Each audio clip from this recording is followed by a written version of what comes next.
arifin, orang ahli ma'rifat, orang yang kenal hakikat segala kejadian. Kalau kita kaji, orang taat siapa yang izinin dia? Tapi Allah orang maksiat siapa yang izinin dia? Allah. Tapi Allah murka. Sudah mulai paham? Nah, ini bab akidahnya. Bab tasawufnya. Ahli ma'rifat melihat apapun itu yang dia lihat cuma satu. La fa'ila illallah. Tiada yang berbuat kecuali Allah. Kalau ada orang bertanya, hikam itu di bagian apa di dalam agama kita? Jadi ada bagian ilmu akidah, ada bagian ilmu hukum, fikih, ada bagian namanya ilmu rohani, ilmu kolbu. Maka ini bagian ilmu kolbu. Maka ilmu ini tidak sepatutnya dinilai dengan ilmu akidah. Tapi basicnya adalah ilmu akidah. Basic dia fikih. Tapi fikih dan akidah tidak bernilai tanpanya. Sholat, kalau rukun sholat ada berapa? Berapa rukun sholat, Dek? Tahu nggak, Dek? 13. Ya? Berapa? 13, pintar. Rukun sholat 13, adakah di situ rukun khusyuk? Nggak ada. Lalu di mana orang belajar khusyuk? Mesti bertasawuf. Jadi kalau orang ngomong kamu belajar fikih aja nggak bisa, tambah mumet. Mesti belajar tasawuf. Karena fikih urusannya ke hukum pada badan. Hukum pada badan. Contohnya wudhu. Yang diwudhukan otak atau badan? Yang diwudhukan kolbu atau badan? Badan. Maka wudhu itu urusan badan. Tapi kalau orang berwudhu tanpa nama Allah, apa kata Nabi SAW? La wudhu'a liman lam yadhkur ismallahi alaih. Hadis Imam At-Tirmidzi. Ya, hadisnya hasan, bahkan disahihkan oleh beberapa syaikh.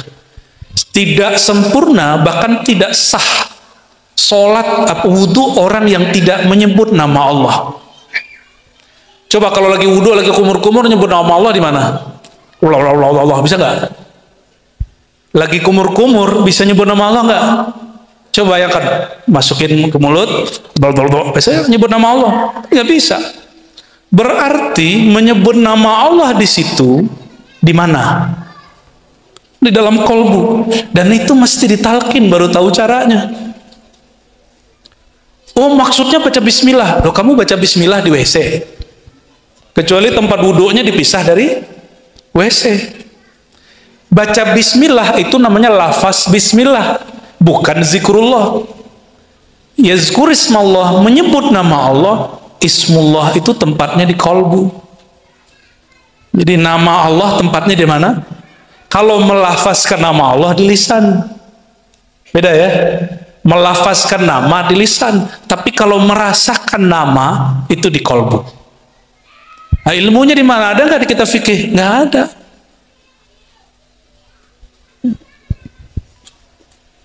Ya, dulu terjadi usaha ulama kita memisahkan ilmu supaya mudah. Di zaman Rasul kan nggak ada begitu. Sallallahu alaihi wasallam ya. Zaman Rasulullah itu nggak ada dibagi rukun wudhu, nggak ada. Syarat wudhu nggak ada. Itu pembagian ulama fikih supaya orang kalau belajar wudhu itu fokus. Namun sebagian mereka memisahkan ilmu fikih dari ilmu rohani yang kemudian disebut ilmu tasawuf. Mungkin ada yang bertanya, emang ada tasawuf di zaman baginda Rasulullah SAW? Gimana jawabnya? Jawabannya sama. Emang ada ilmu hadis di zaman Rasulullah SAW? Ada nggak hadis sahih, hasan, dhaif gitu? Kan lagi senang ngomong gitu, dhaif, bid'ah gitu. Ada nggak ilmu begitu di zaman Rasulullah? Nggak ada. Ilmu tafsir ada nggak di zaman Rasul Sallallahu Alaihi Wasallam? Nggak ada. Ilmu fikih juga nggak ada di zaman Rasulullah Sallallahu Alaihi Wasallam. Bedakan fiqh di Quran, di hadis dengan ilmu fikih. May yuridillahu bihi khairan yufaqihu fid din, hadis Bukhari dan Tirmizi. Siapa yang Allah kehendaki kebaikan, keberkahan, kebahagiaan baginya, Allah kehendaki dia mudah faham agama. Yufaqih, Allah faqihkan dia dalam agama. Maka kata Imam Ghazali, dulu fiqih itu mencakup 3 ilmu sekaligus: akidah, fiqih, tasawuf. Tapi karena perkembangan zaman, jadi sufi kurang keren, karena nggak bisa jadi Pak Hakim, nggak bisa jadi PNS. Kata Imam Ghazali nih, cuma PNS zaman itu, qadhi di zaman itu. Maka orang-orang berlomba-lomba belajar ilmu fiqih, ilmu bahsul masail, kalau sekarang debat. Imam Ghazali sampai ke makom itu dan dia menulis kitab Al-Wajiz dan kitab yang lebih besar lagi. Itu Imam Syafi'i, Imam Ghazali kalau mau bikin mazhab baru dia bikin, tapi dia nggak bikin. Dia malah tetap bermazhab Syafi'i. Kenapa? Kalau dia bikin mazhab baru lagi, dia akan mengulang apa yang diulang oleh Imam Syafi'i. Gitu. Jadi perlukah Buya Zul Asfi, Buya Aldomi buat mazhab fikih? Perlu. Lama-lama ilmu ini misah. Ilmu akidah misah juga jadi debat. Makanya kemudian ada orang masuk penjara, disiksa cuma karena ngomong Al-Quran ini tidak makhluk. Imam Ahmad bin Hambal disiksa, lalu ditelanjangi, sarungnya dicopot, dipermalukan di dalam penjara, cuma karena nggak mau bilang Quran makhluk. Apa urusannya coba? Apa gunanya bahas Quran makhluk nggak makhluk? Nggak bikin kenyang, tapi dalam ilmu akidah bikin kafir. Maka banyaklah orang tengkar dalam ilmu akidah. Ternyata yang bikin orang sembuh dari pertengkaran itu apa? Ilmu tasawuf. Tapi ingat, tasawuf itu ujung. Menjelang ke tasawuf ada namanya thariqah. Apa? Thariqah itu sendiri juga mengalami proses. Sekarang thariqah itu ini menjadi agak apa ya? Apa nyebutnya Bu ya? Apa yang dialami oleh aliran fikih dialami juga oleh aliran thariqah. Maksudnya masing-masing thariqah merasa paling benar. Padahal berthariqah bukan untuk merasa benar. Berthariqah itu untuk menghinakan diri di hadapan Allah Subhanahu wa taala. Kata Imam Sya'rani, orang kalau berthariqah kadang-kadang rebutan kemursidan, rebutan jadi wakil talqin, jadi muqaddam, jadi badal, jadi khalifah syekh. Kalau di Naqsyabandi itu mursyid, di bawah mursyid ada namanya khalifah murid. Yang agak tinggi namanya khalifah murad. Khalifah murad ini pengganti setelah gurunya. Gurunya meninggal dia lanjutin. Tapi di perkembangannya sudah diizinkan punya murid di zaman hidup gurunya, khalifah murad ini. Ya. Sebagian masyayikh begitu. Kalau di Syazili lain lagi, di Tijani lain lagi ya. Lama-lama thariqah. Tujuan berthariqah itu seperti kalau mau ke sini banyak jalan nggak? Bang Dik tadi lewat mana Bang Dik? Muncul ada yang lewat BSD. Itu kan jalan. Ya. Coba lihat itu jalan Pak RW, mana Pak RW? Pak RW itu jalan sekali 6 bulan dibenerin nggak? Bener ya? Sekali 6 bulan dibenerin. Bahkan ada jalan baru, ada jalan yang diperluas. Coba antum bayangin, itu baru jalan ke rumah kita per 6 bulan di aspal dibenerin, bahkan ada yang diperlebar. Masa ada orang berthariqah secara lama dipaksain ke zaman sekarang? Stres nanti muridnya. Thariqah itu artinya metode. Metode ini boleh berkembang, boleh berkurang, boleh dimajukan, boleh dihilangkan, boleh diganti. Yang nggak boleh diganti itu tasawuf. Apa yang nggak boleh diganti? Tasawuf. Karena tasawuf hukum Islam dalam fikih, lalu bab keimanan di dalam bab akidah itu nggak bisa diubah. Tasawuf itu bab qad aflahal mu'minun alladzina hum fi salatihim khasyi'un. Beruntung orang beriman yang salat, yang mereka di dalam salatnya khusyuk. Salat itu fikih, khusyuk itu tasawuf. Coba antum nggak belajar tasawuf, apalagi menganggap tasawuf bagian dari ajaran Yahudi atau ajaran Kristiani, terus kapan khusyuknya? Jadi kalau ngelihat orang bertasawuf sibuk aja, ini mau dibid'ahin. Nah, dan hari ini cari bedain gampang. Komentar di kolom YouTube atau komentar di WA, di IG, bener nggak? Dan lucunya banyak orang bertorikoh hari ini atau bermadhab apapun, perangnya perang video. Tapi bocorannya video kita masuk, Bang Dik. Ada yang menarik. Jadi banyak orang cerita tasawuf itu sumbernya apa? Ada yang mengatakan dari sufah. Sufah itu emperan. Dulu sahabat itu dulu nongkrongnya di sufah. Mereka kalau malam-malam nggak pulang. Di mana nongkrongnya? Pojok masjid. Sufah namanya. Makanya Pak pengurus masjid kalau punya masjid jangan dikunci. Biarin anak-anak muda tidur di situ. Daripada tidur di pos. Padahal bukan petugas. Kalau di pos, kalau dia ngelem kan kita nggak tahu. Ya, dia minum toa kan kita nggak tahu. Ya, kita nggak ngerti. Tapi emang ada orang berani ngelem di masjid di surau? Nggak ada. Nah, dulu surau-surau, masjid-masjid bebas orang tinggal. Nah, kami pun nanti memikirkan itu. Tapi khusus pada hari suluk. Pada hari-hari suluk. Jadi dalam hari kholwat, itu orang tidurnya di surau. Tidurnya di surau. Syukur-syukur nanti ada pesantrennya nanti ya. Sekarang kita mikirin ada suraunya aja dulu. Ngajinya tetap ngaji kitab yang di pesantren, cuma santrinya masih santri kalong begini ya. Ngalong sekali sebulan. Semoga nanti bisa ngalong sekali seminggu. Insya Allah ya. Tapi Imam Syazili dan Abul Abbas Al-Mursi, apa kata mereka? Gak usah pakai ilmu aneh-aneh menjelaskan apa arti tasawuf. Sufi tasawuf itu man safahullah. Kata beliau dalam kitab Lataiful Minan. Sufi itu orang yang kolbunya Allah beningkan. Dan ingat ciri-ciri orang yang kolbunya dibeningkan Allah, dia tidak pernah merasa hatinya bening. Itu ciri-cirinya.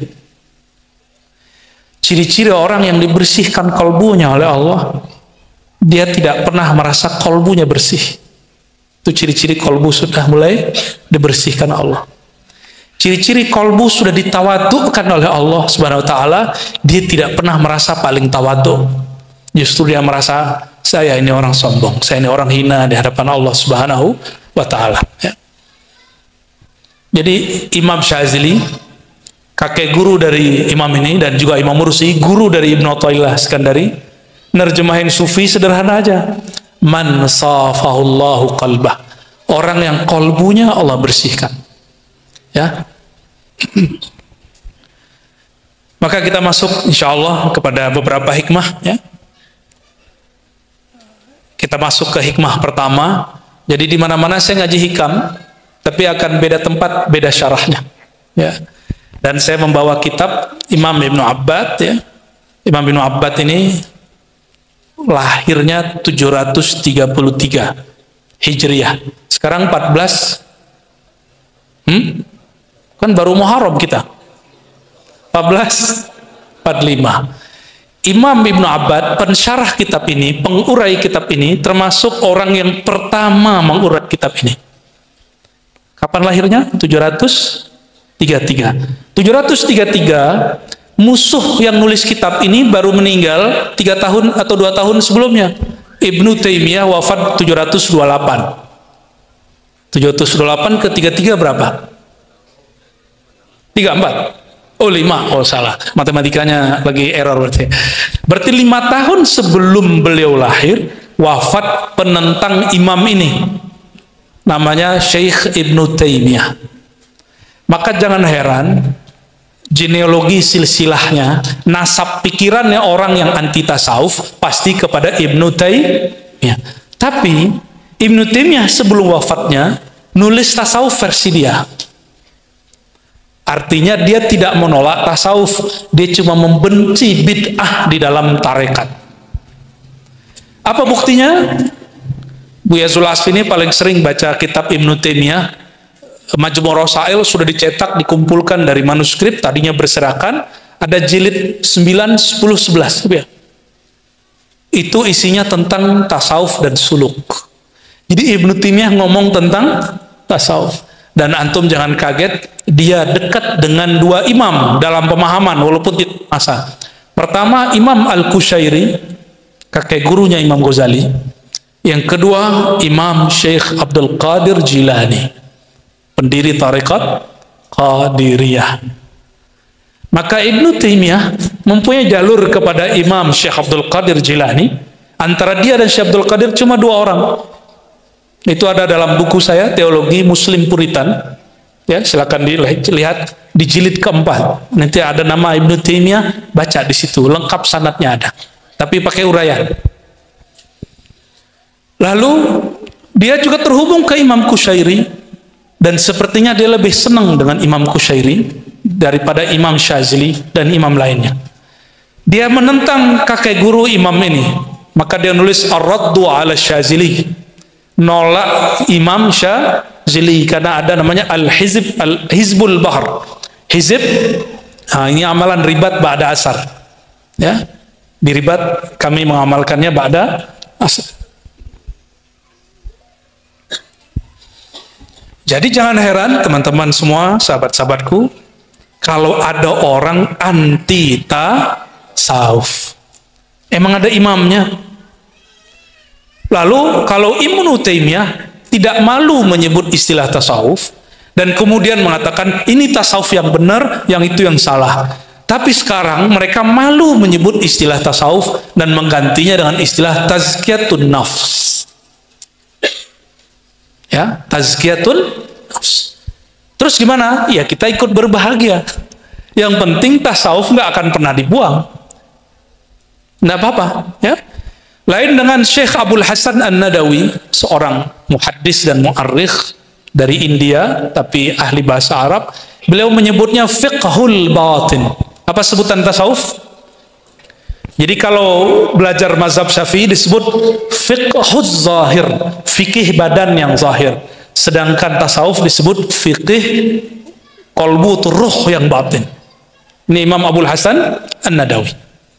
Tapi kalau saya Al-Faqir Ar-Razi Hashim, ya, saya berpikir apa? Kalau bukan kita yang akan menyemarakkan kembali nama tasawuf, terus siapa lagi? Apa Bang Dik mau? Ada orang datang ke saya, kiai ngomong begini, dan bukan satu dua kiai. Apa kata ke si kiai? Ar-Razi, apa kamu tidak takut ditentang kelompok Wahabi kalau pakai istilah tasawuf? Kalau kamu mengajar kitab hikam, kamu mengajar Ihya Ulumuddin Ghazali, kamu talqin zikir, kamu bertorikot, kamu nggak takut nanti dibenci salafi? Kira-kira jawaban yang bagusnya gimana? Gimana bagus? Ada usulan? Saya jawab waktu itu spontan. Pak Kiai, sejak kapan kita ini berdakwah mencari ridho makhluk-makhluk Allah? Sejak kapan kita berdakwah mengajar ilmu-ilmu Allah, ilmu Rasulullah, ilmu para aulia Allah, lalu untuk mencari ridho Wahabi? Emang kalau saya ngajar Sahih Bukhari Wahabi terima? Enggak juga. Kita buka kajian Sahih Muslim di MRBJ Bintaro, enggak hadir Wahabi. Sahih Muslim lah Pak, enggak hadir. Saya buka kajian Madarijus Salikin Ibnu Qayyim di beberapa tempat, enggak ada mereka hadir, enggak ridho juga. Terus gimana? Udahlah Kiai, saya bilang gitu. Kalau emang Kiai takut, biarlah saya yang berani. Ya. Kalau emang Kiai nggak berani, saya minta keberanian kepada Allah SWT. Tapi yang pasti saya ngajar tasawuf bukan untuk melawan Wahabi. Kajian tasawuf nggak ada urusannya benci Wahabi, justru kita tambah sayang dengan Wahabi. Karena jangankan Wahabi, orang kafir aja kita sayang. Sayang supaya dia dapat nur iman. Ya, kalau Wahabi ya kita sayang sebagai orang yang sama-sama bersyahadat. Apalagi orang yang sudah bertasawuf, beda torikoh, nggak ada masalah. Oh mursyid meninggal, terus ada yang milih mursyid, nggak apa-apa, biarin aja, yang penting masih ikut zikir. Repot amat. Oh si Anu ngaku mursyid padahal dia belum diangkat. Nah itu kan katamu, belum tentu kata dia. Ya, biarin aja. Yang penting orang tetap mau zikir, biarin. Nah, ini yang disebut oleh Imam Sya'rani dulu. Hati-hati, thariqah itu nanti ada syaitannya. Syaitannya itu sukanya apa? Bikin orang berebut dan hasad masalah posisi. Posisi mursyid, pengganti mursyid. Posisi ustadz, pengganti ustadz. Nah, hati-hati. Ya. Nah, semoga ribat jauh dari itu. Amin ya rabbal alamin. Ya. Nah, Imam Ibnu Abbad ini tadi lahirnya tahun berapa? 703. Sedangkan pengarang kitab ini Ibnu Athaillah lahirnya wafatnya 709. Berarti jaraknya berapa tahun? Hitung dulu. Bismillahirrahmanirrahim.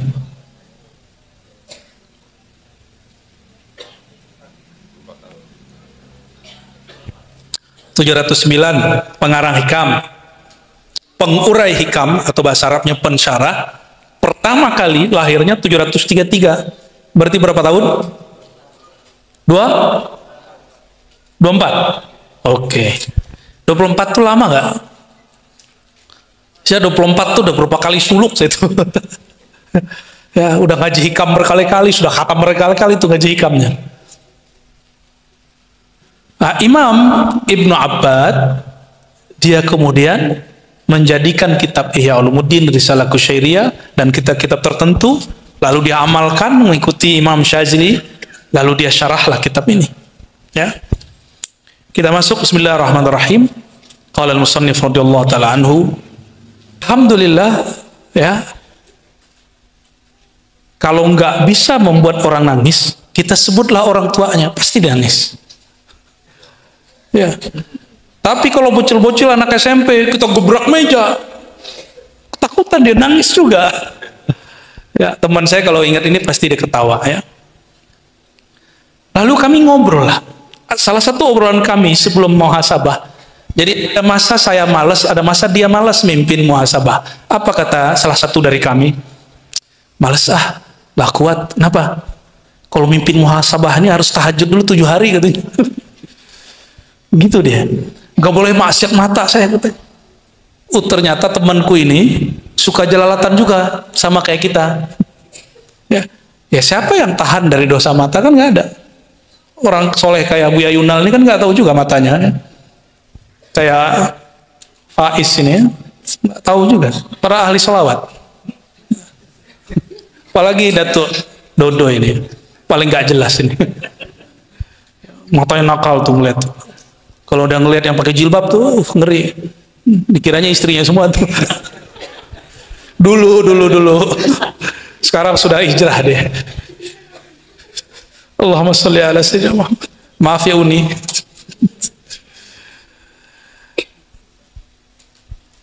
Jadi kami kalau mau mimpin muhasabah mesti bergantung kepada tabungan amal beberapa hari yang lalu. Berarti saya kurang yakin kepada Allah kalau saya nggak sholat gitu. Secara awam benar ya, secara awam benar, tapi secara ilmu hakikat, ilmu tasawuf, Anda ada masalah, gitu. Apa kata Imam Athaillah? Min alamatil i'timad. Ciri-ciri orang kolbunya nggak bergantung kepada Allah, nggak terikat dengan rahmatnya Allah, tapi ikat dengan tas amal. Apa ciri-cirinya? Ya, nuqsanur raja, percaya diri dia kurang, rasa harap dia kurang.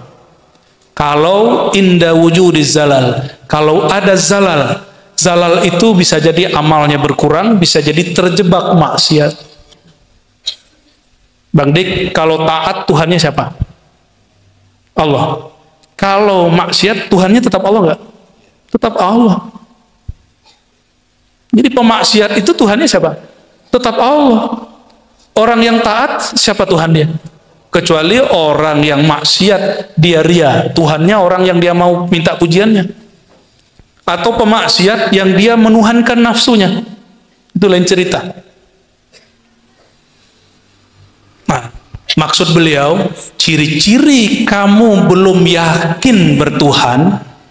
Nah, ini bahasa ringkasnya. Ciri-ciri kamu belum yakin bertuhan, apa ciri-cirinya? Kalau kamu kurang amal atau terjebak maksiat, kamu kurang yakin berdoa, kamu kurang yakin dalam bertindak. Nih, hati-hati. Ya. Banyak yang salah faham dengan cerita Muhammad Al-Fatih. Muhammad Al-Fatih ini misalnya tidak pernah meninggalkan sholat jamaah. Tentaranya semuanya sholat 5 waktu dan berjamaah. Karena kalau mereka tidak sholat jamaah, mereka tidak yakin. Enggak begitu. Enggak begitu.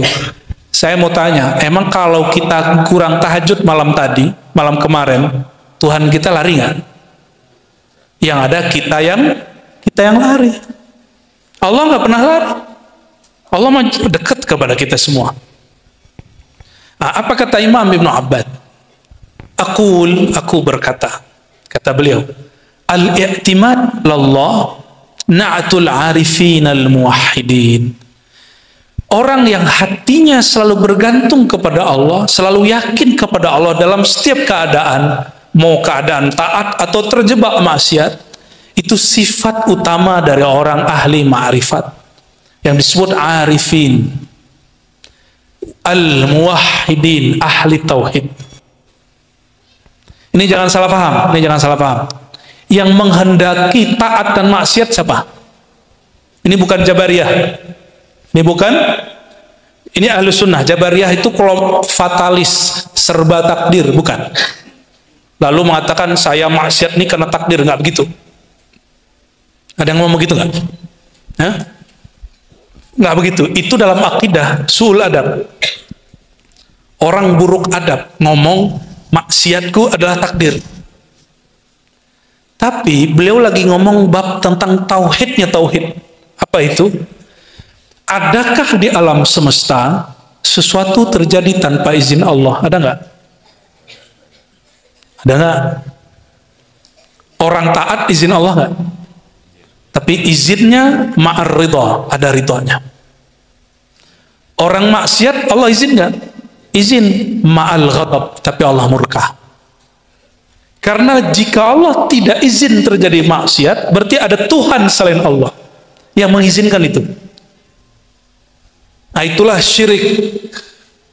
Itu yang diwaspadai oleh imam kita, Imam Ahlus Sunnah wal Jamaah, Imam Abul Hasan Al-Asy'ari.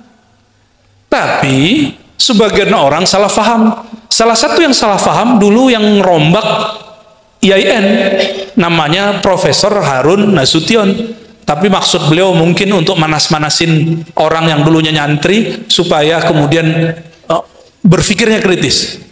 Tapi kayaknya keasikan. Lalu dia menuduh ahli sunnah ini setengah Jabariyah, setengah fatalis, setengah serba takdir. Enggak begitu. Ya. Ahli sunnah mengajarkan, ya, la ilaha, tiada Tuhan penggerak alam semesta, kita duduk di sini, kita datang ke sini, kecuali dengan izin Allah SWT. Orang duduk sekarang di kafe, dimanapun, itu semua izin Allah. Namun ada yang diridhoi, ada yang tidak diridhoi. Kita nggak boleh sok-sokan terus ngomong, wah pengajian kita diridhoi Allah nih, enggak. Kita cukup mengatakan, kita bermohon semoga majelis ini diridhoi Allah Subhanahu Wa Taala. Ya, nanti kalau lewat ada orang lagi main gaplek, jangan ngomong itu majelis dimurkai Allah, enggak ya. Siapa tahu dia lagi gaplek terus baca nama Allah kan? Allahu Akbar. Siapa tahu. Husnuzon, ya.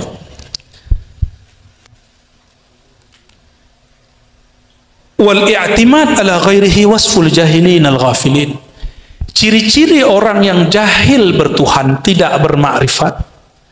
Dia menyalahkan, dia menyandarkan kepada selain Allah sebagian dari kejadian alam semesta. Lalu menyebutkan, oh ini Allah nggak izin. Ya kalau nggak izin nggak terjadi. Ya. Bedanya apa?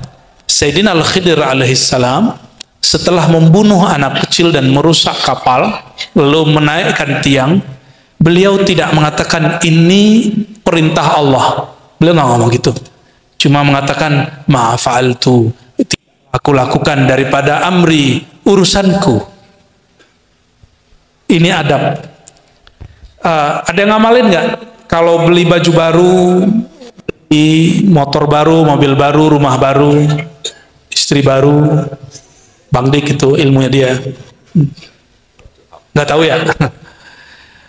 Itu kita pegang ujungnya, lalu kita doa, Allahumma inni as'aluka khairahu wa khairama jabalta alaih.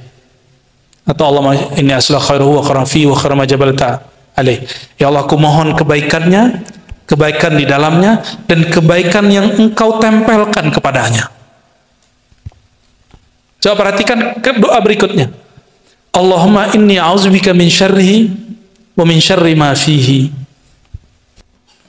Nggak ada kalimat wa min syarri ma jabalta fi alaih. Nggak ada kalimat. Ya Allah, lindungi aku dari keburukannya dan keburukan yang terdapat padanya. Tidak disebutkan dari keburukan yang kau ciptakan padanya, nggak ada. Karena itu bab adab. Siapa yang mengajarkan? Sayyidina Nabi SAW, baginda Rasulullah SAW. Maka orang bermakrifat, dia dapat satu adab namanya al-adab al-Muhammadiyah. Apa nama adabnya? Bukan Muhammadiyah ya. Adab Sayyidina Nabi SAW.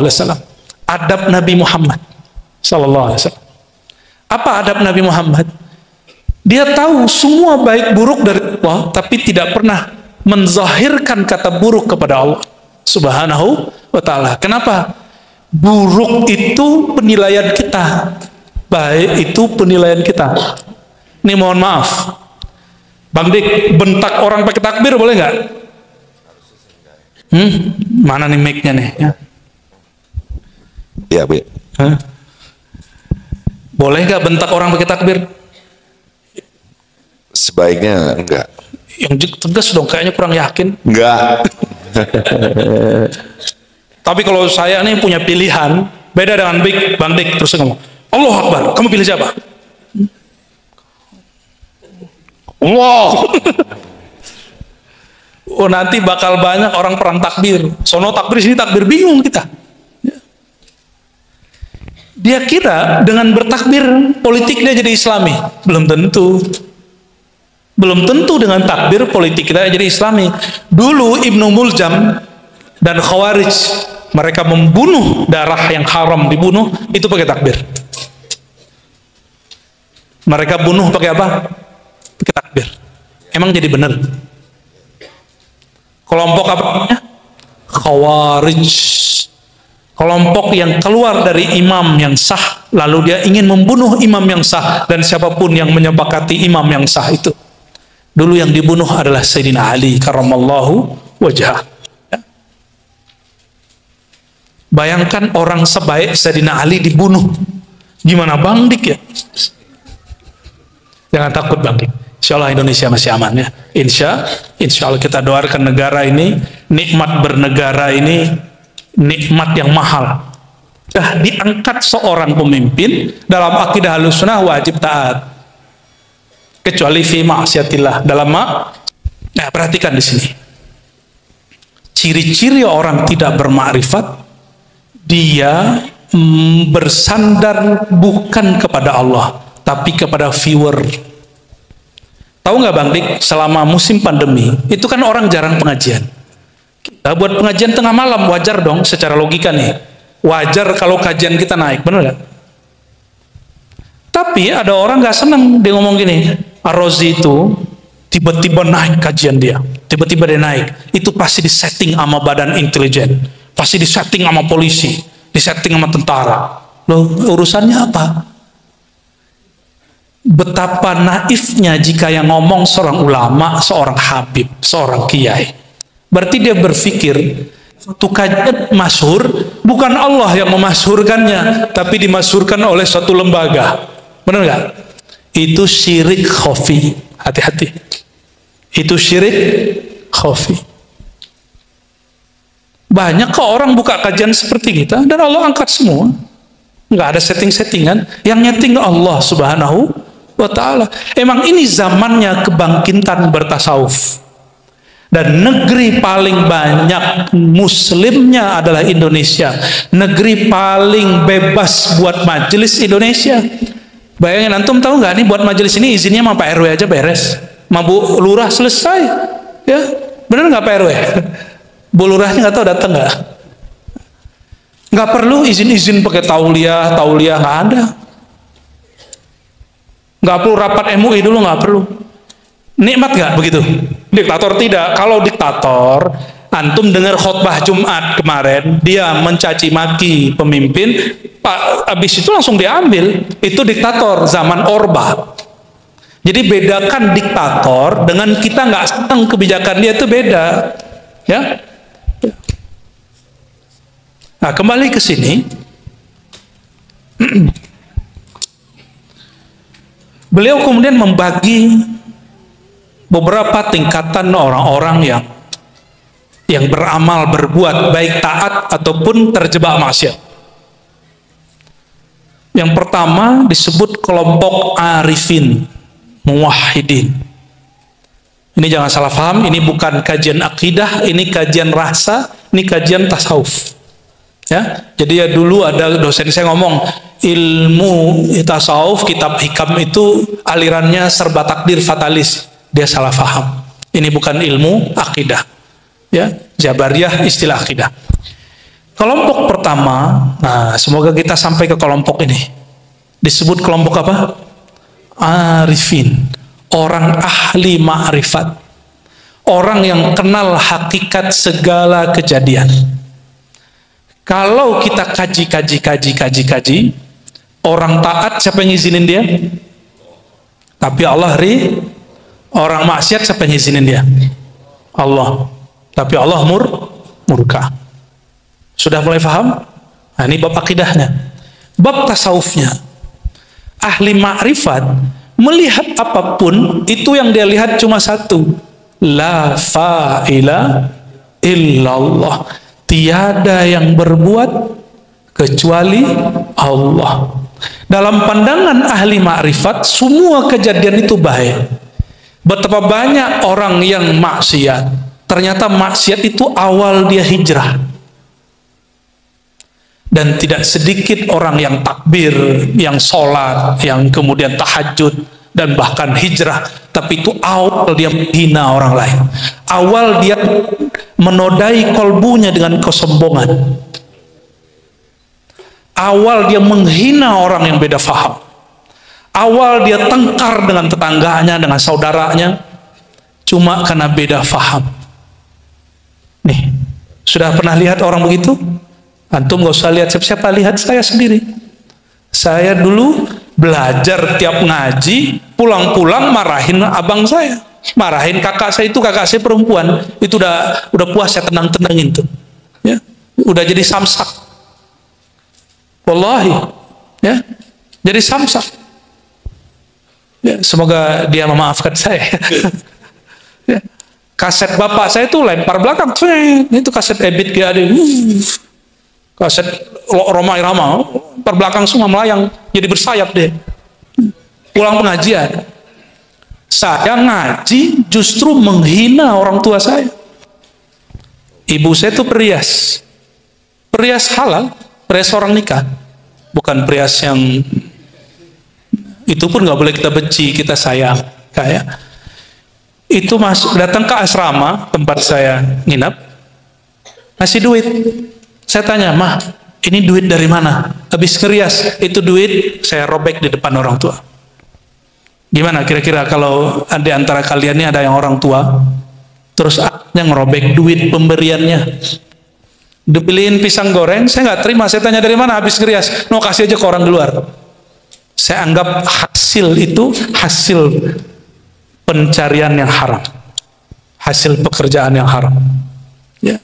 Jadi taat, zahirnya taat. Oh, kalau malam-malam nangis setiap malam saya dulu. Ya Allah, ampuni dosaku. Ya. Ternyata dosa ke orang tua gak beres. Tapi guru saya bacakan satu ayat, akhir surat Al-Mumtahanah. Nanti cari.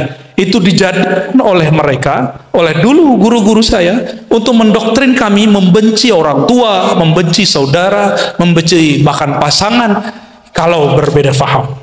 La tajidu qauman yu'minuna billahi wal yawmil akhir yuwadduna man hadallaha wa rasulah walau kanu, sampai tengah, ya, panjang itu.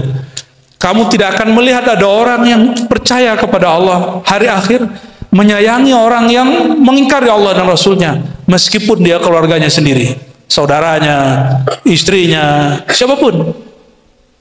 Ayat itu turun tentang Abdullah bin Ubay. Bukan perbedaan faham, bukan masalah jingkran, tawasul, dan maulid. Tapi beberapa orang bawa itu ke bab itu. Bukan masalah ideologi Pancasila, bukan Pancasila, bukan. Dulu Abdullah bin Ubay itu, seingat saya, ada orang mau bunuh bapaknya. Lalu dia katakan, kamu jangan bunuh bapakku. Ternyata Abdullah mukmin. Ayah dia Abdullah bin Ubay munafik. Abdullah si anak bilang, kalau ayahku mau terbunuh, maka yang membunuh aku, jangan kalian. Nah, gitu ngomongnya. Itu ayatnya turun tentang itu. Tapi kami pakai ayat ini untuk tidak mau makan buatan bapak ibu saya. Ya, jadi kalau ada ayam harus saya yang nyembelih. Bismillahirrahmanirrahim. Padahal sama aja. Itu latihan nyembelihnya sampai ke itu tuh. Kita naik gunung dulu, ke lembah mana, nggak kelihatan sama orang, terus kami praktek. Begini caranya, dibacakan surat Al-Maidah. Ya, ini cara menyembelih yang syar'i. Ternyata caranya lebih syar'i yang di pesantren. Ya, saya prakteklah.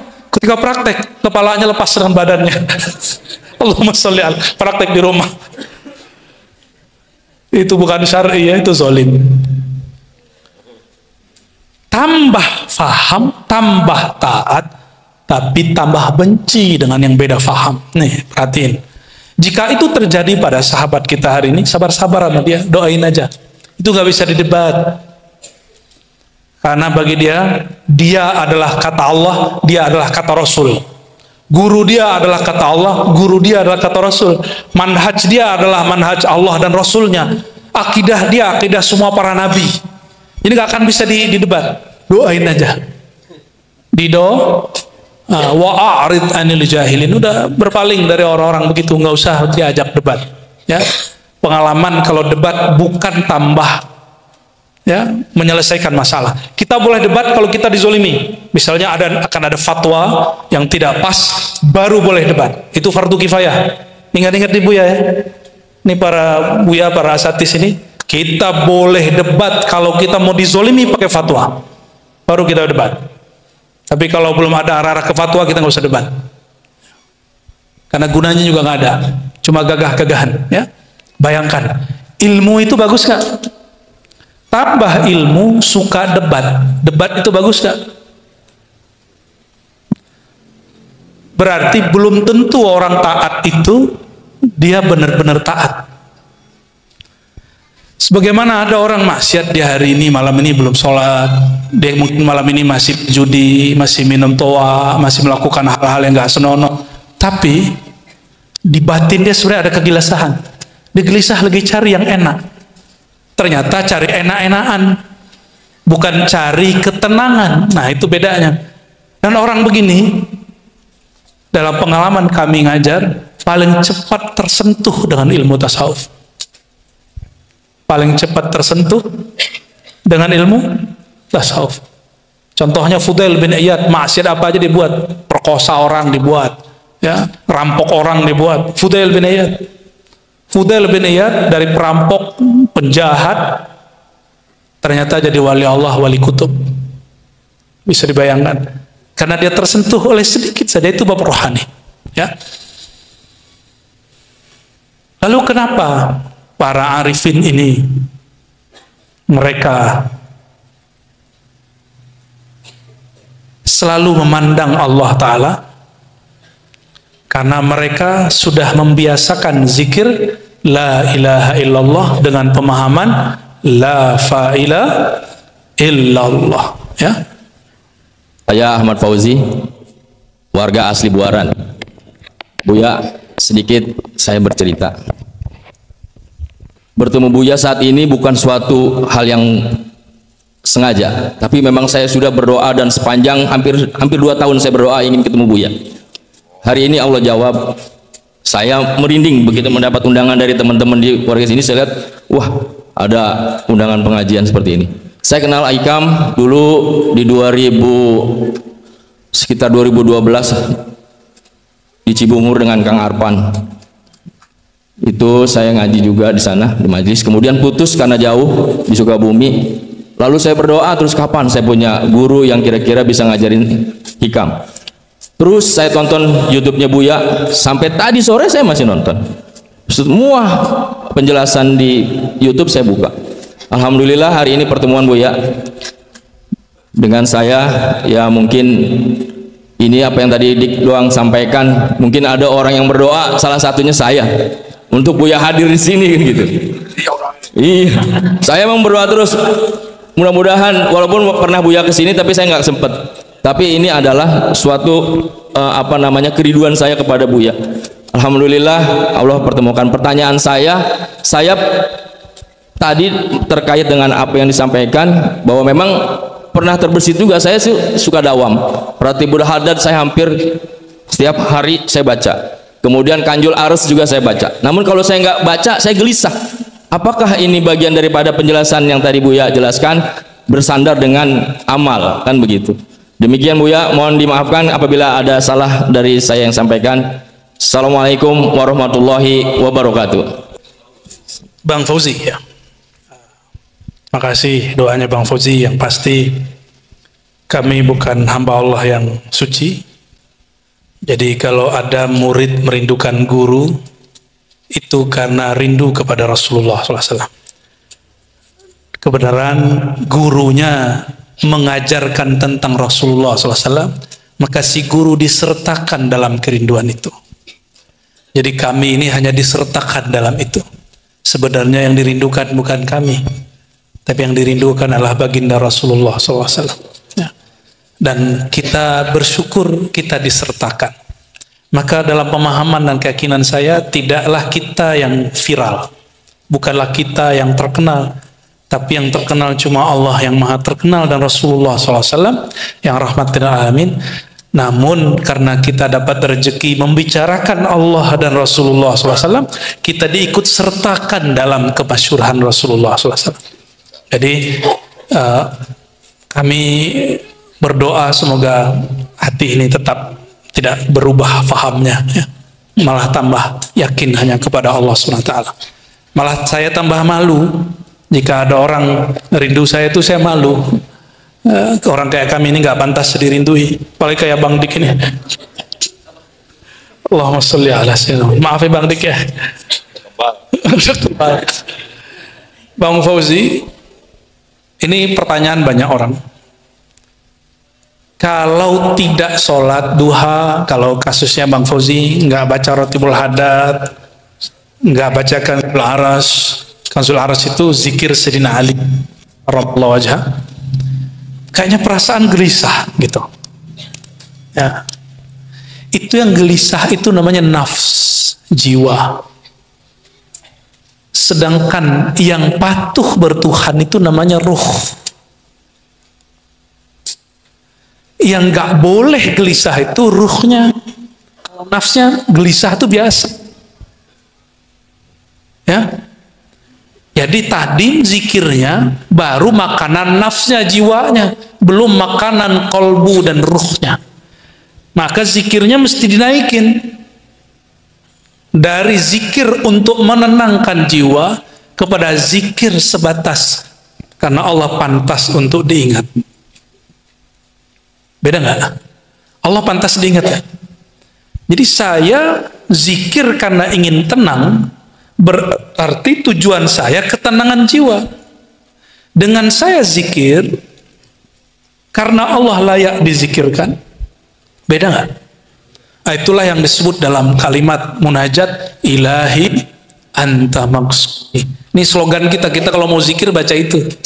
Ya Allah, hanya engkau tujuanku, bukan ingin menenangkan jiwaku. Ini pertanyaan balik nih Bang Fauzi nih. Seandainya Ratibul Haddad dan Kanzul Arsy tidak menenangkan jiwa, masih baca nggak? Nah, itu baru benar, baru ngaji hikam. Tapi loading dulu kan? Loading, karena nafsiyahnya main sebentar, tapi ruhnya kemudian muncul. Alhamdulillah. Ya, karena banyak hari ini orang sholat itu cuma cari tenang. Zikir itu cuma cari tenang. Akhirnya Tuhannya berubah dari Allah menjadi tenang. Kok jadi itu? Sejak kapan ketenangan itu jadi Tuhan? Tenang itu buah berzikir, bukan tujuan kalau bahasa orang bisnis, benefit. Bahasa orang bisnis apa? Benefit. Tapi makosidnya apa? Kalau bahasa ahli fikih, faidah, fawaid. Faidah beramal, bukan maqasid, bukan tujuan beramal. Tujuan beramal untuk Allah. Kalau kita sholat pikirannya tenang, berarti dapat buahnya. Tapi tujuannya bukan itu. Maka saya tanya Bang Dik, kalau nggak sholat duha, perasaannya nggak tenang, rezekinya nggak lancar.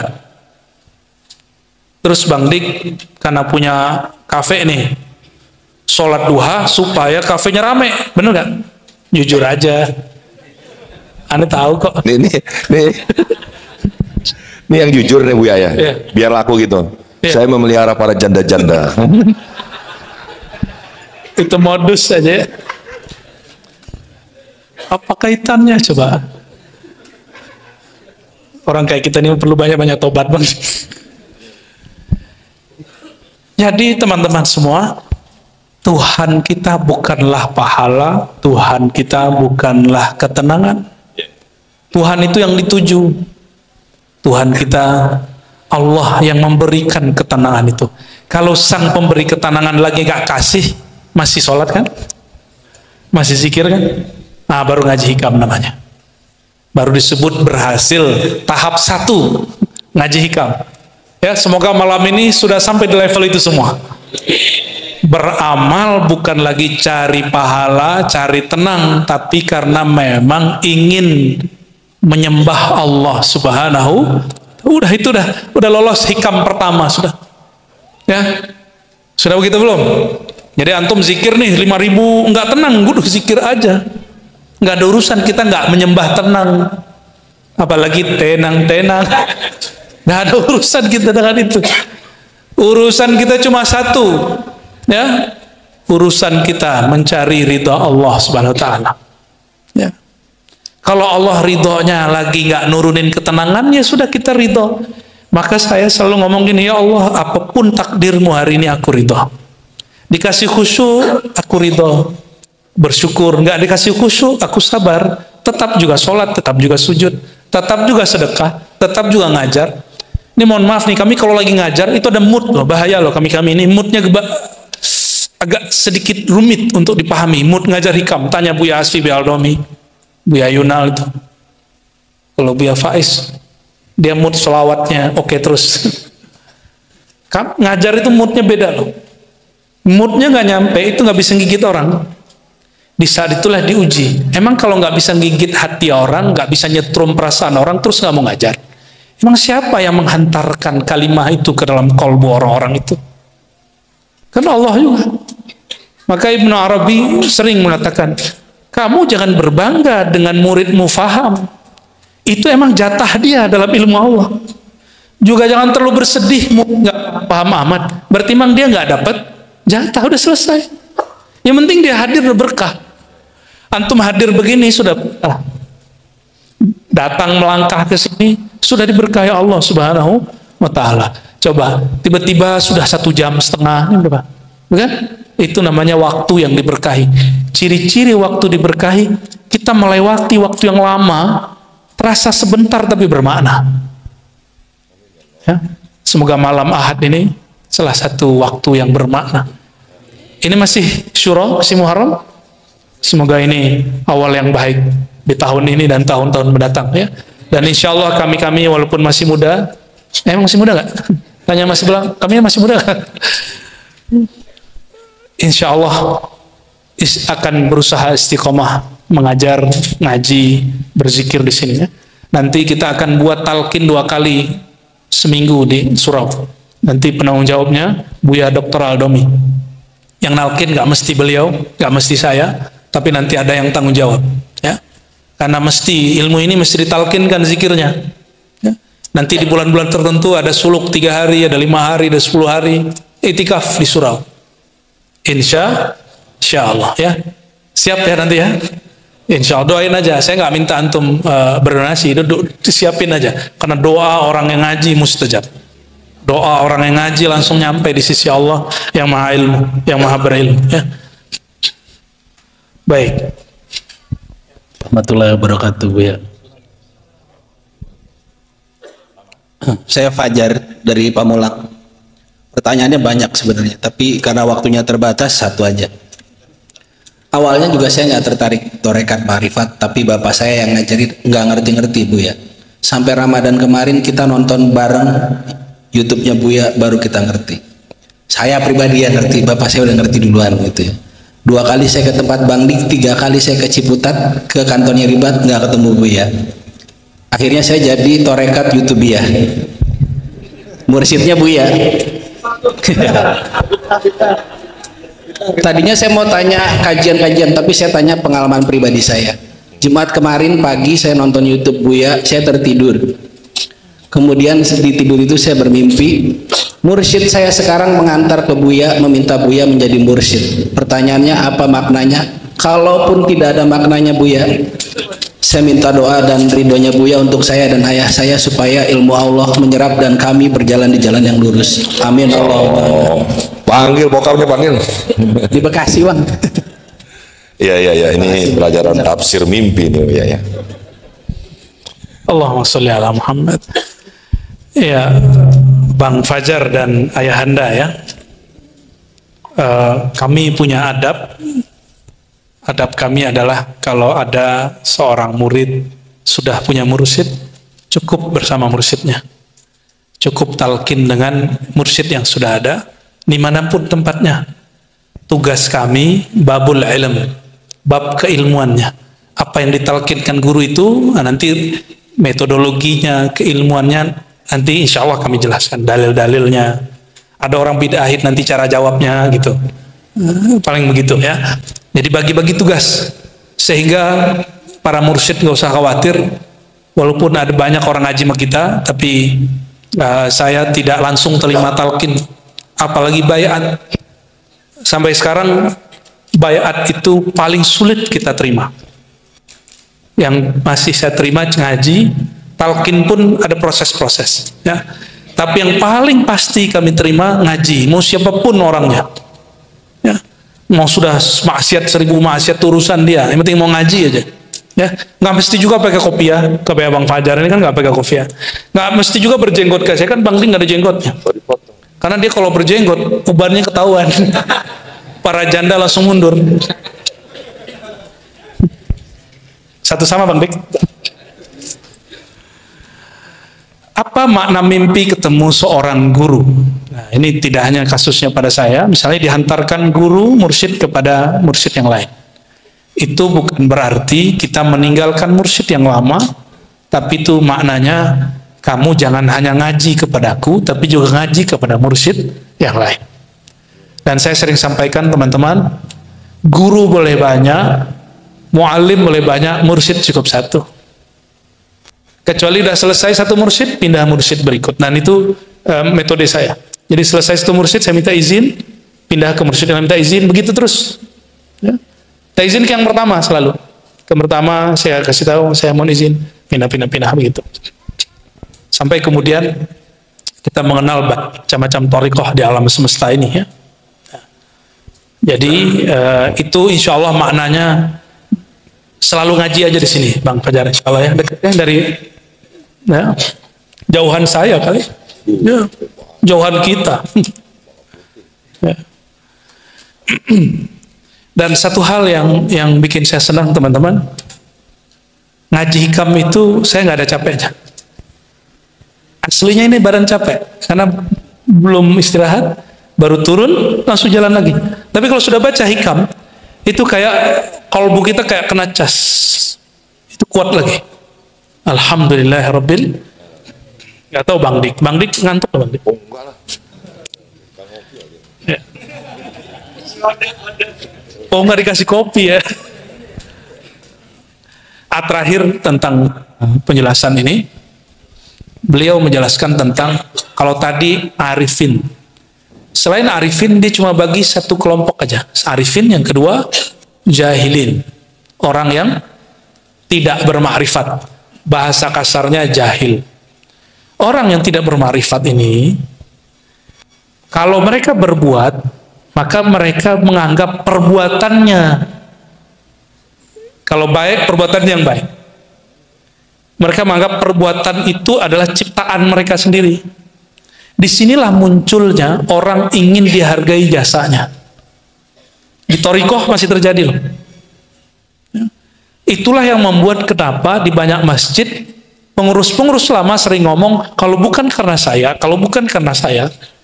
Benar nggak? Kenapa? Karena dia melihat dia bisa mengurus masjid itu perbuatannya, bukan anugerah Allah Subhanahu wa Ta'ala. Kalau orang-orang ahli ma'rifat, jika dia taat dianggap anugerah, jika dia terjebak maksiat dianggap ujian. Sedangkan ini, kelompok ini, yang jahilun ini, jika dia taat dianggap Allah wajib memberi saya apresiasi, makhluk wajib hargai saya. Jika mereka maksiat, di situ mereka putus asa. Rasa harapnya hilang. Jadi PD-nya hilang. Apakah kita orang yang seperti masa lalu Bang Fauzi tadi? Kalau nggak baca Kanzul Aras, nggak baca Ratibul Haddad, itu gelisah. Kalau ngajar ceramah nggak pede. Gitu. Berarti kita selama ini berkeyakinan, pemahaman ini adalah olahan jiwa, karena hebat berzikir lalu mampu menggetarkan hati orang. Padahal yang menggetarkan hati pendengar itu siapa? Allah Subhanahu wa Ta'ala. Ini ujian muallim. Misalnya seorang guru ini bisa bikin orang nangis, bisa bikin orang ketawa. Kan ada kiai bisa bikin orang ketawa, benar nggak? Tapi nggak bisa bikin orang nangis. Ada kiai bisa bikin orang nangis, nggak bisa bikin orang ketawa. Aneh nggak tahu nih yang mana nih? Karena bukan kiai soalnya. Yang kiai dia ada banyak bini soalnya. Allahumma sholli ala sayyidina.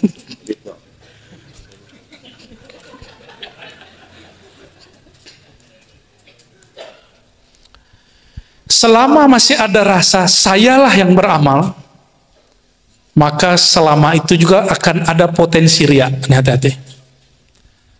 Kalau saya ngaji nih, lalu merasa saya berilmu, saya orang hijrah, saya orang thariqah, saya orang Naqsyabandi, saya orang Qadiri, saya orang Sufi, ada kalimat begitu di hati, maka masih ada potensi kibrun, sombong. Nah, dulu waktu kami awal ditalkin guru, apa kata guru? Kamu jangan nilai dirimu orang yang suluk, orang thariqat, orang sufi, apalagi wali. Sebut dirimu adalah binatang buas yang liar, yang sedang dididik. Allahumma sholli ala sayyidil zakirin, sayyidina Ahmad, sayyidina Muhammad, wa alihi wa khalifatihi wasallam.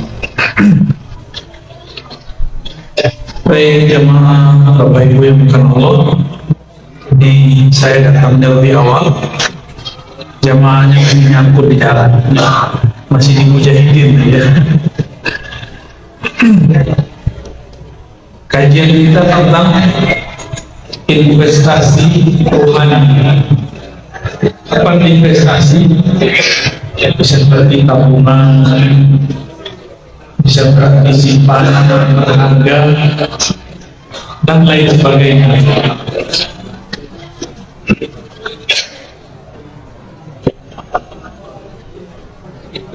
Kalau Bapak punya kawan, punya duit banyak, bisa dipinjam nggak duitnya? Saya, kalau Bapak punya duit banyak, ada orang susah, bisa bantu orang. Tapi kalau tidak ada duit, gimana cara membantu orang begitu? Itu baru di dunia. Yang bisa bantu orang di dunia yang punya aset investasi dunia, yang bisa bantu rohani seseorang yang di kokonya ada tabungan berharga investasi rohani, yang punya hak untuk memberi menjadi syafaat nanti di akhirat, itulah zat yang dirinya setiap nafasnya selalu mengingat Allah Subhanahu wa Ta'ala. Kata orang mursyid itu hebat. Sebenarnya mursyid hebat. Mursyid itu hebat karena dibuat hebat. Kata orang wali itu hebat, tidak. Wali itu karena diangkat Allah, ya jadi luar biasa. Kata orang kalau kita zikir banyak, maka kita jadi tenang. Belum tentu juga kawan saya zikirnya banyak, tapi gelisahnya teman. Kenapa? Karena dia zikirnya belum dimulai. Dia zikir bukan karena ingin melihat Allah, tapi dia zikir karena ingin sesuatu selain Allah. Suatu kali Nabi SAW mengatakan,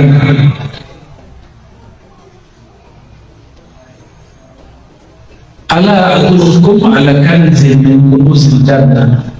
Maukah kamu, wahai Abu Musa al-Asy'ari dan sahabat-sahabat, aku tunjukkan, aku ajarkan kanz, investasi surgawi. Lalu sahabat mengatakan, bala ya Rasulullah. Lalu Rasulullah mengatakan, la haula wa la quwwata illa billah. Ketika seseorang, ini bukan lafaznya yang penting, makna di dalamnya. Ketika seorang mengatakan tiada daya, tiada upaya kecuali dengan bantuan Allah, maka orang ini sedang menanam saham rohani. Kalau orang itu menghayati la haula wala quwwata illa billah setiap hari, maka setiap hari dia menabung investasi, menanam investasi rohani. Jika setiap hari dia hidup dengan rasa ini, maka dialah orang paling kuat di dunia. Ya, kenapa ada kiai dimintain doa mustajab, kita dimintain doa mustajab? Karena kiai punya investasi rohani. Kita minta bantuan ke orang kaya, yang kita minta duitnya, dia kasih duit. Kita minta obat ke dokter karena dia tahu ilmu kedokteran, dia obat kita. Kita mau hati tenang, berguru kepada ustadz yang hatinya galau, dia nggak dapat apa-apa. Mau belajar tasawuf, tapi ketemu orang anti tasawuf yang tidak mengerti tasawuf, akhirnya justru menyalah-nyalahkan. Mau belajar hadis, tapi ustadz mulutnya berhadas, isinya menyalahkan ini, mendoifkan ini, kayaknya asik di situ. Lupa bahwa ilmu hadis bukan untuk menyalah-nyalahkan. Ilmu hadis justru untuk mempermudahkan seseorang beramal. Ya, Imam Abu Ali At-Taqqah mengatakan, zikrullah silahul muridi. Ini pernah kita sampaikan di majelis risalah Al-Busyairiyah. Zikir kepada Allah itu adalah senjata murid. Marhaban. Zikrullah jadi senjata. Saya mau tanya Pak, zikirnya udah jadi senjata belum? Belum. Kalau senjata, kalau orang dulu pedang, pisau, panah. Kalau orang sekarang senjatanya apa?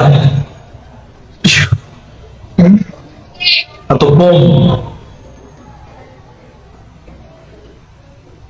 Apabila zikir kita sudah tahu tekniknya, sudah benar rangkaian-rangkaiannya, maka dia akan jadi bom.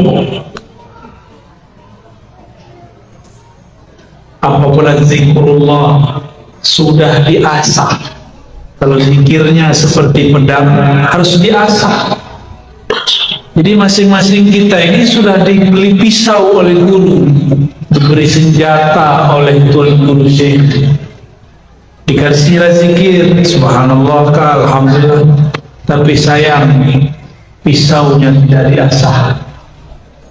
Sudah diasah tapi tidak berlatih, akhirnya pisaunya tajam tapi berlatihnya tiada. Tidak ada manfaatnya. Diasah tapi salah latihan, salah konsep. Kalau pisau di tangan ahli masak jadi apa? Motong bumbu. Pisau di tangan penjaga membuat hewan-hewan halal kita makan. Tapi pisau di tangan penjahat, ya. Salah pisau atau salah orang yang pakai? Salah orang yang pakai. Maka jangan gagal fokus. Ilmu itu alat semua, yang salah orang yang pakai.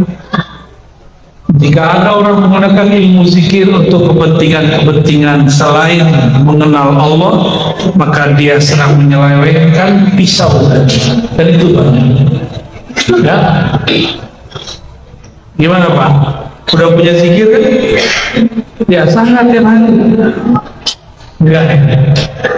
Makanya tumpul.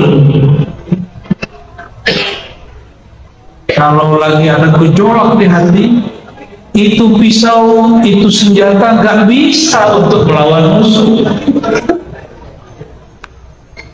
Kalau kita sedang bertemu musuh, ketemu musuh,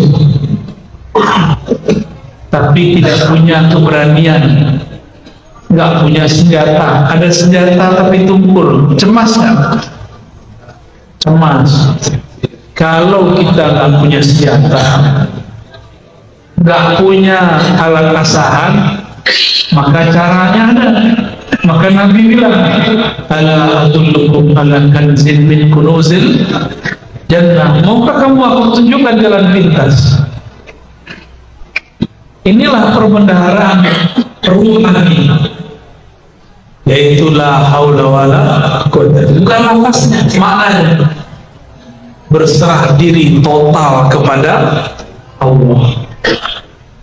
Ya? Ketika seseorang menolkan dirinya, di saat itulah keberanian muncul. Di saat seseorang itu berlindung kepada Yang Maha Esa, meskipun dia nggak punya senjata, dia dilindungi oleh Yang Maha menciptakan senjata. Jadi kita ini nggak perlu jadi orang hebat, tapi dekat-dekatlah sama orang hebat. Nanti dikira hebat kan? Nggak perlu jadi penguasa, jadi teman penguasa cukup. Jadi guru penguasa, jadi kawan penguasa, jadi saudara cukup. Nanti urusan kita dimudahkan. Ya? Kalau kita nih datang ke satu kampung, di kampung itu banyak preman. Banyak preman Pak, tapi ketua premannya sahabat kita. Itu semua preman hormat. Wih apa? Gimana? Kita nggak punya masukan, kita nggak punya senjata, nggak apa-apa. Tapi kita punya aset. Maka ilmu mengenal itu adalah aset. Kenal Allah itu adalah senjata terbaik. Maka benteng terbaik bukan dinding-dinding yang tebal, pagar-pagar yang berlapis. Benteng terkuat adalah kenal Allah Subhanahu wa Ta'ala. Kenal dengan penguasa. Kalau cuma kenal dengan pemilik penguasa negeri, ya seorang gubernur, bupati, presiden cuma 5 tahun, paling lama 2 periode. Kalau kita cuma dengan berkawan dengan mereka, lalu kita memusuhi kawan kita, menindas yang lain, setelah orang ini turun, kita dibenci orang. Maka kita bukanlah pembenci penguasa atau pecinta penguasa. Kita biasa-biasa, ya. Jadi kita nggak tutup benci-benci, nggak ada kewajiban benci-benci penguasa. Yang ada cuma mendoakan siapa yang mengurus negeri ini. Mau penguasanya siapa terserah, ya. Semoga Allah bimbing ulama dan ulama. Amin ya rabbal alamin.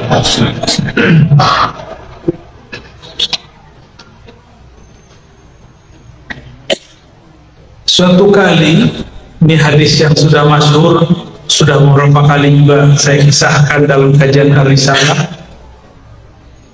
Nabi itu berperang. Di saat beristirahat, beliau pergi ke satu pohon yang bisa jadi sasaran. Biasanya sahabat mengawal beliau, tapi kali ini sahabat yang mengawal tidak sanggup bahkan mengawal dirinya sendiri. Ketiduranlah mereka semua, termasuk baginda Rasul Sallallahu Alaihi Wasallam. Hadis Sahih Bukhari. Tiba-tiba ada yang menyusup, karena itu orang tempatan. Dia menyusup, dia masuk, seorang jawara. Tombaknya dalam satu riwayat lain, pisaunya, belatinya sudah di leher Rasulullah Sallallahu Alaihi Wasallam. Ya. Rasulullah SAW ditanya, Muhammad, siapa yang menjagamu dari pisau ini, senjata ini?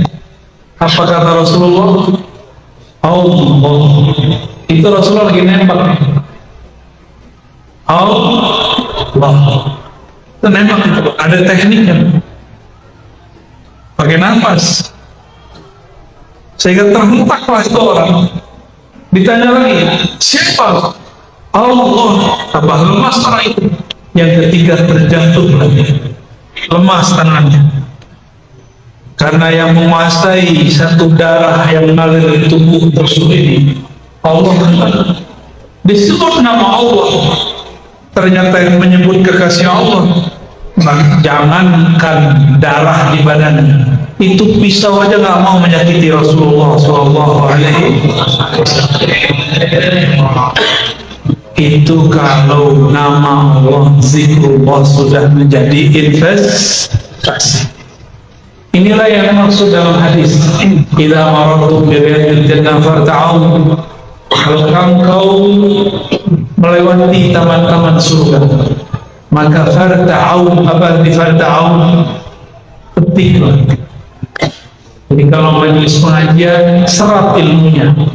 Di majelis zikir, ikut zikir di dalamnya. Di majelis salawat, ikut bersalawat. Itulah yang disebut memetik, menyicip. Farta'u, ikutlah engkau mencicipi. Jangan kemudian, nah inilah yang membuat banyak orang-orang belajar zikir, belajar tarekat, tidak paham adab. Kalau nggak tarekat dia nggak mau ikut zikir. Maka adalah di suatu pertemuan tarekoh, imamnya salah satu pengamal tarekoh yang berbeda dengan jamaah, tengkar, ribut. Di depan imamnya pengen yang apa, di belakang pengen yang apa. Itu terjadi. Padahal zikir itu seharusnya melembutkan kalbu, kok ini malah bikin ribut. Berarti orang itu baru berzikir dengan simbol, belum berzikir dengan ruhani. Ya, gimana? Zikirnya sudah buat berani belum? Saya zikir takut sama hantu. Ya, takut sama hantu ya. Kita ini nggak boleh sombong, tapi takut sama hantu nggak boleh. Ya? Yang jadi khalifah di muka bumi siapa? Manusia. Itu jin gak diizinkan nampak di bumi. Ngapain kita takut apa itu? Itulah waswas syaitan, yuwaswisu fi sudurin nas. Ya, maka coba lihat di depannya, Qul a'udzu birabbin nas. Katakan hai Muhammad, aku berlindung kepada Allah, Rabbnya manusia, penguasa manusia, Tuhan yang disembah manusia. Ta'awuz namanya. Apa arti ta'awuz? Memohon orang yang bisa berlindung, dia punya makom la haula wala quwwata illa. Jadi kalau dia tidak menolkan dirinya, dia tidak akan berlindung kepada Allah. Jadi la haula wala itu satu paket dengan a'udzu billah. Ya.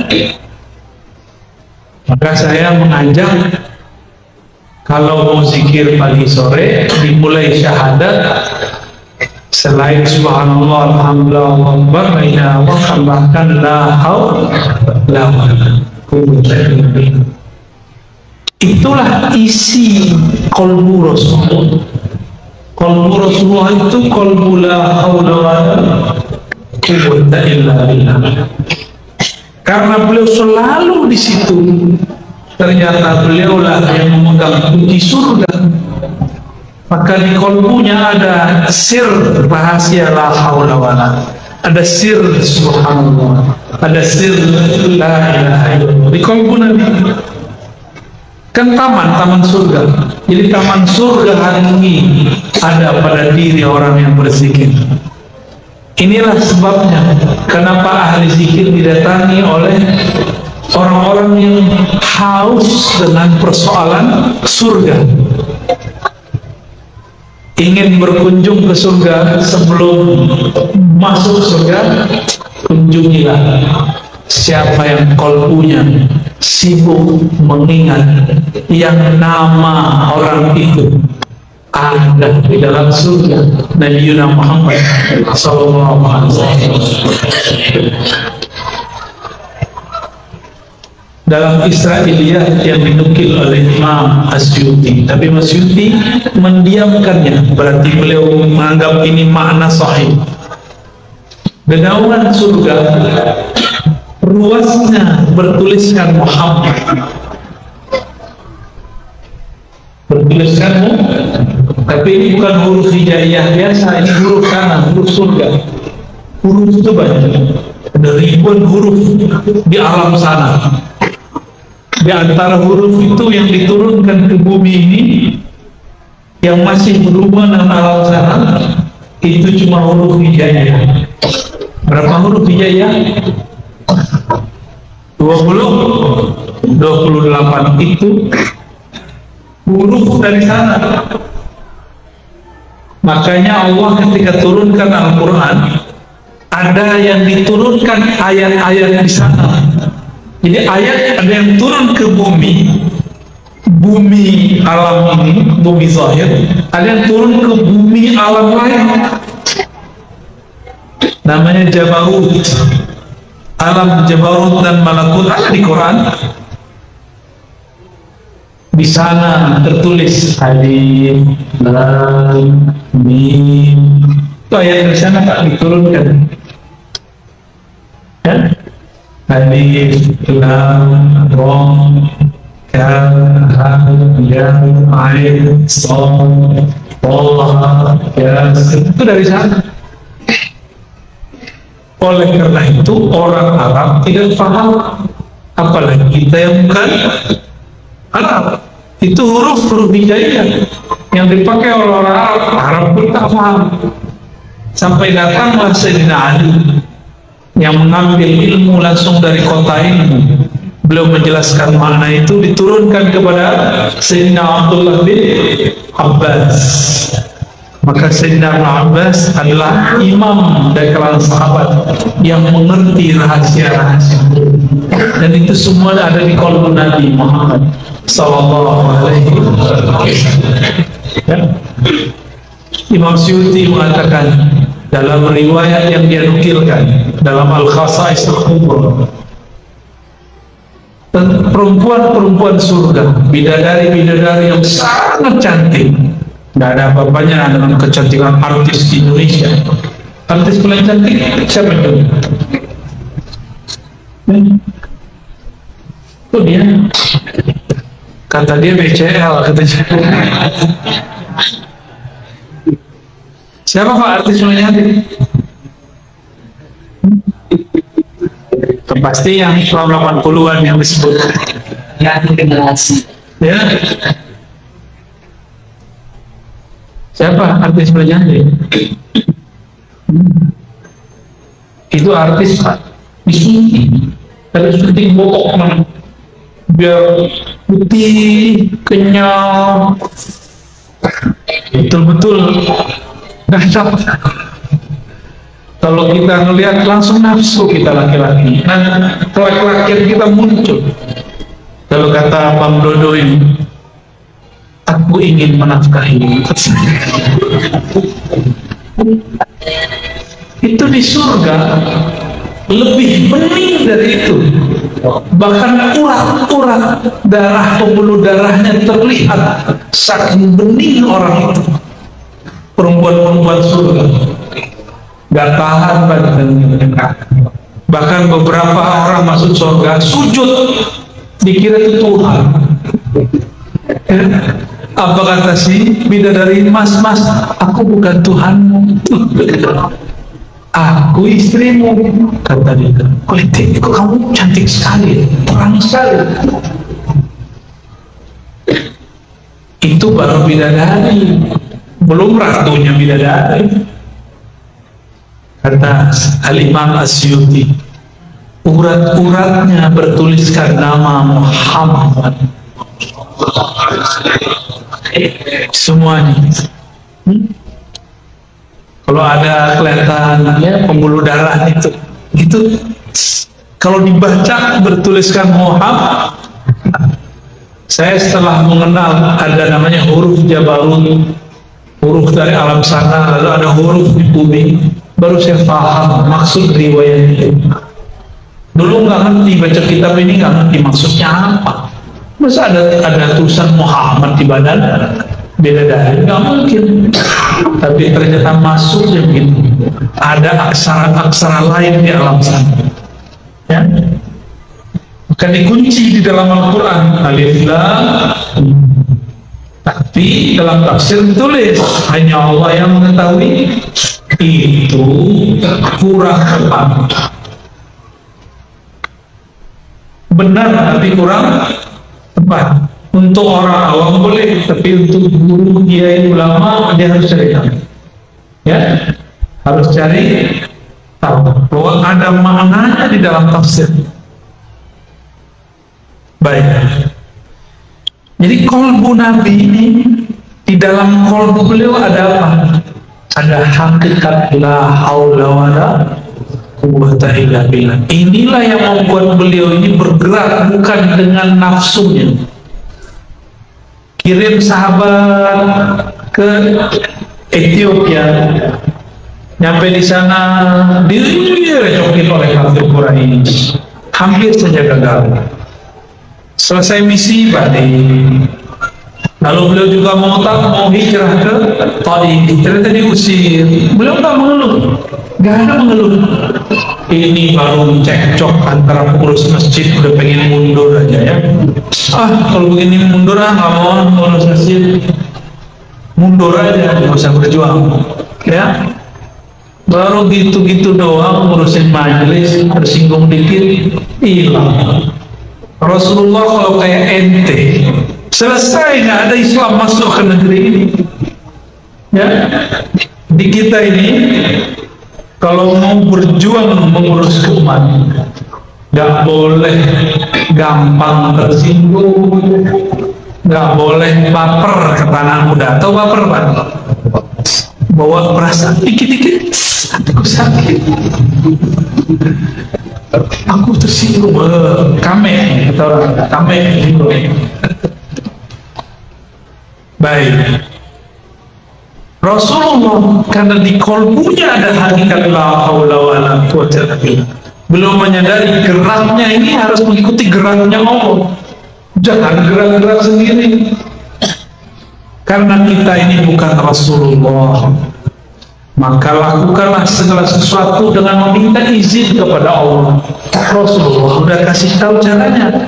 Itu yang disebut sholat hajat, sholat istiqomah. Ya. Jadi mulai malam ini kalau ada kegiatan, ada acara, sholat hajat. Ada niat anak mau masuk sekolah, sholat hajat. Ada mau buka usaha, sholat hajat. Mau menikah, sholat hajat, sholat istikharah.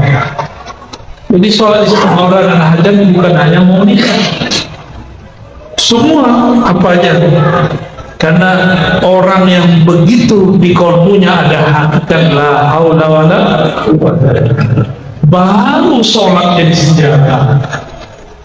Wasta'inu bis-sabri was-salat. Kalau minta tolong pakai dua senjata, sabar dan sholat. Itu senjata dua-duanya. Berarti Allah itu kalau ngasih senjata bukan senjata fisik, yang Allah kasih senjata rohani. Ya, suatu kali Nabi Muhammad SAW dimi'rajkan, diperjalankan naik ke langit ke-6 dan ke-7. Di langit ke-7 beliau melihat ada seorang Nabi sudah sangat tua, bersandar tapi gagah, tetap tegak, bersandar di Ka'bah tapi warnanya putih. Dilihat wajahnya kok mirip wajah Rasulullah, bedanya lebih tua dari wajah Rasulullah Shallallahu Alaihi Wasallam. Maka beliau tahu, wah ini Nabi Ibrahim, ya, Nabi Ibrahim. Berkalam-kalamlah ruh Nabi Muhammad dengan ruh Nabi Ibrahim. Nabi Ibrahim sudah meninggal, tapi jika ruh sudah mengenal jalan kepada Allah, maka dia bisa bertemu dengan ruh yang hidup di sisi Allah. Maka berkalam-kalamlah beliau, sampailah kepada pembicaraan tentang surga. Jadi asik Pak kalau bisa ngobrol dengan alam sana itu. Ya, para wali-wali, para nabi-nabi itu mereka hidup paling enak. Tapi ujian juga paling berat. Ya, ujian perasaan, nama suuzon, berburuk sangka. Sampailah pembicaraan mereka mengenai surga, bahan-bahan surga, tanah-tanah surga, pohon-pohon surga, rumah-rumah surga, semua tentang surga. Apa kata Nabi Ibrahim Sallallahu Alaihi Wasallam? Ya. Wahai cucuku Muhammad, baligh ummataka minni assalam. Sampaikan salamku kepada umat. Ini umat Nabi Muhammad kan? Umat Nabi Muhammad kan? Ya, antum dapat salam Nabi Ibrahim.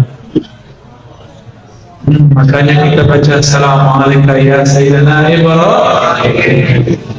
Dapat salam, baru balas ya. Udah lama loh. Jadi ruh bisa kirim salam. Ini dia hadisnya sahih. Lalu beliau mengatakan, sampaikan kepada umatmu bahwa sorga itu subur, sorga itu bagus, sorga itu luas. Cuma belum ada rumahnya, belum ada pohonnya, belum ada kebunnya. Terus gimana? Perintahkan umatmu untuk menanamnya sedari masih hidup. Gimana caranya? Perbanyaklah baca zikrullah, subhanallah, alhamdulillah, la ilaha illallah. Nih, Nabi Ibrahim ngomong gitu. Kalau di hadis lain, Man bana masjidan banallahu lahu baitan fil jannah. Yang membangun masjid maka Allah bangunkan rumah di surga. Ini bukan rumah di sini Bapak ya, rumah di surga. Satu kali malaikat Jibril membawa Nabi Muhammad mutar-mutar di surga.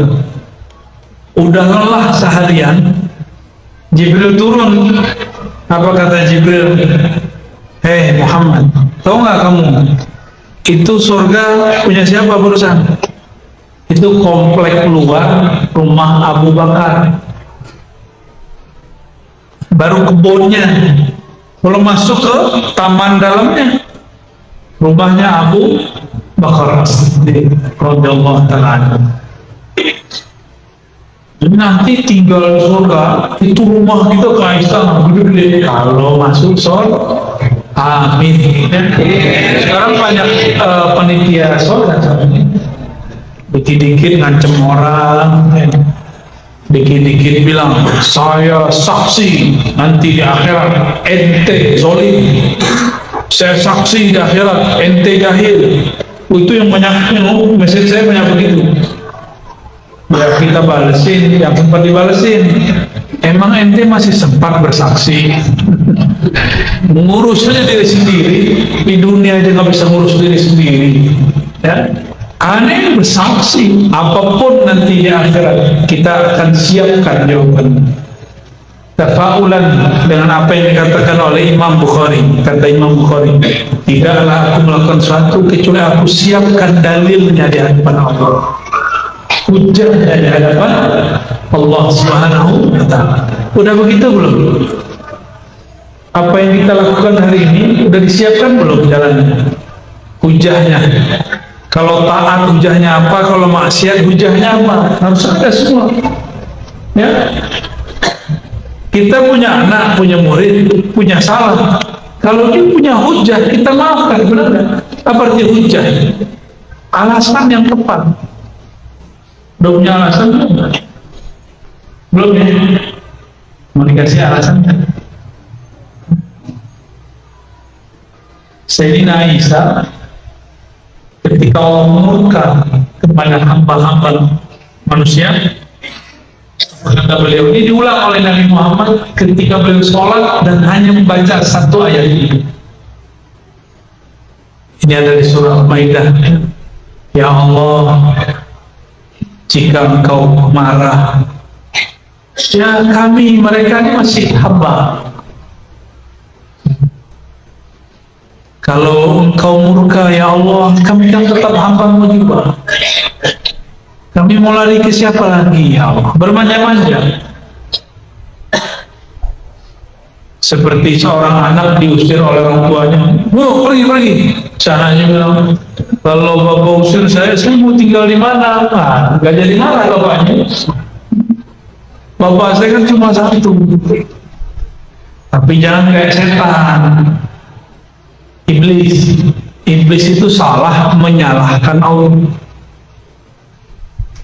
Ya Allah, saya begini kan engkau juga yang berkehendak.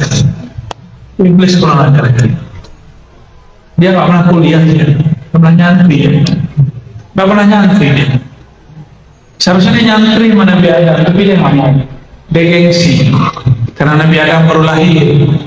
Ya sudah puluhan ribu tahun di surga. Hati-hati bapak yang punya umur lebih tua, jangan remehkan anak muda. Karena zaman ini, zaman Allah turunkan ilmu banyak sekali ke anak muda. Tapi hati-hati juga, jangan sembarang anak muda. Ya, baik, bapak ibu yang makan Allah. Begitu Nabi Ibrahim gamblang mengasih tahu bahwa investasi surga adalah zikir-zikir. Masih mau ninggalin zikir nggak? Jadi besok pagi, bahkan sebelum tidur, ada zikir Fatimah. Kata Sayyidina Ali, aku tidak pernah meninggalkan zikir ini kecuali di waktu perang Siffin. Aku telat membacanya di akhir malam. Zikir sederhana yang kita baca pada sholat. Subhanallah 33, Alhamdulillah 33, Allahu Akbar 33, la ilaha illallah. Mudah nggak? Mudah nggak? Daripada buka Facebook lebih lama mana? Balas punya orang lebih lama mana? Kenapa? Balas Facebook, pencet gak bid'ah, tapi pakai tasbih bid'ah. Ente punya akal di mana? Ente ngata-ngatain ustaz yang hafal ribuan dalil, yang ngaji sudah lama belasan tahun, puluhan tahun, kiai-kiai itu cuma karena dia pakai tasbih. Tapi ente mencet tiap malam menghujat mereka. Lebih mulia mereka lah daripada mencet dengan kata-kata itu. Kata-kata kurang ajar kadang-kadang ya. Ada yang berani ngomongin, ittaqillah ya Syekh, takut kepada Allah. Apa bedanya ente dengan khawarij yang dulu bentak Rasulullah? Allah yahdik, semoga Allah berhidayahmu. Ya kita doain begitu senang ya. Kita didoain begitu senang nggak? Senang, tapi dia lupa mendoakan dirinya sendiri. Saya mau tanya Pak, mencet handphone sama megang tasbih mulia mana? Mana yang lebih bid'ah? Beneran? Sini handphonenya. Gak ada yang mau, imannya kurang semua. Oke, ya udah, antum balikin handphonenya. Nanti sebelum tidur mau ngamalin zikir? Mau. Satu zikir Allah lipatkan di sana 10. Satu zikir jadi 10 pohon di surga. Satu pohon ente jalan 100 hari, 100 tahun gak lewat-lewat. Besar dia pohon itu. Mau nggak ngamalin?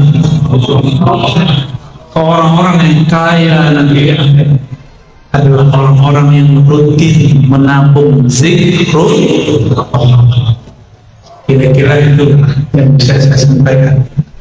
Ada pertanyaan? Oke.